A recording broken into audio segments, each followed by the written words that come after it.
China is battling a spike in new COVID-19 infections after dropping its zero COVID policy. It comes as a new Hong Kong study warns China could see nearly 1 million deaths this winter. Our senior foreign correspondent Elizabeth Palmer reports.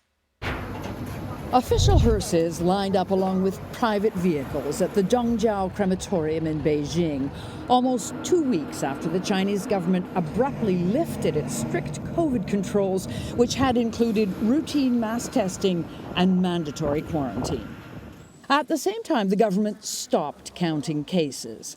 And as for COVID deaths, the official numbers say there were only 5 today. Social media says different. For example, this video was posted by a user in East Central Henan province, while another working at a funeral home in neighboring Hebei said deaths had increased 5-fold in a week. But there is no way to know for sure. The government has increased the number of so-called fever clinics, essentially drop-in medical centers in big cities, and they appear to be coping. They're for people who don't feel well and believe they need treatment, though many citizens just don't know how to judge after years of being told that COVID-19 is a dangerous killer. While many Chinese pharmacies are completely out of cold and flu medication, state media is pushing the optimistic view. In official videos reassuring people that this huge wave of infection will peak soon and things will be back to normal by spring. I'm Elizabeth Palmer in Tokyo. Joining us now for more analysis is Dr. Chris Murray. He is a professor and chair of health metrics sciences at the University of Washington and director of the Institute for Health Metrics and Evaluation. Dr. Murray, welcome. Your institute is projecting more COVID deaths in China. Tell us what your modeling shows. Well, over the next 4 months, we expect a huge wave of the Omicron variant in China. Most of them are susceptible, so there's really nothing to stop it once you take away zero COVID. And that leads to nearly 300,000 deaths by April 1st. And it could be worse. That's 300,000 deaths if they take some moderate action to slow the spread. And if they don't take that type of action, tell us more about how your institute came to these findings.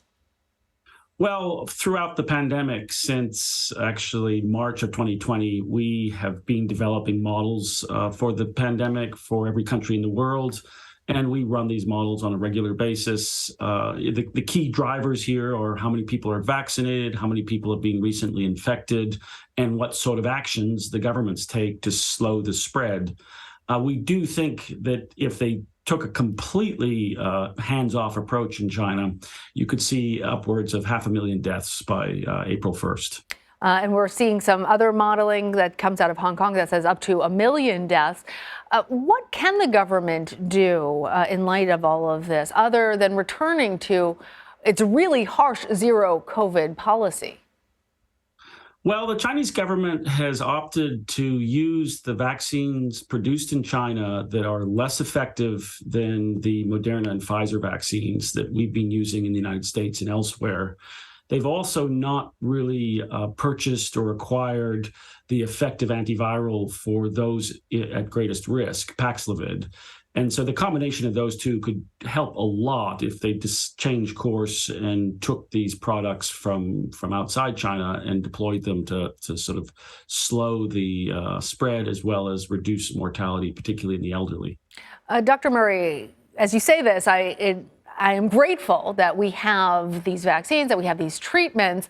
But as we're seeing in the past, a surge in one place can mean a surge here, particularly that we're talking about the holidays. Does the Institute of Health Metrics and Evaluation have any projections for cases here in the U.S., especially for people who are traveling?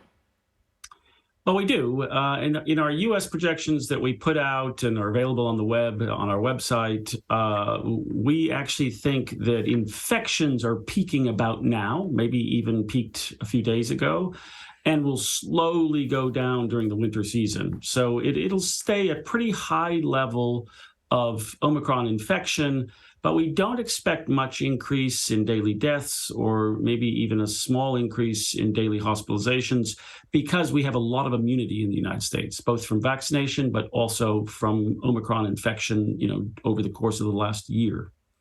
All right. Well, Dr. Chris Murray, thank you so much for joining us, and thanks for all that you do. My pleasure. Thank you.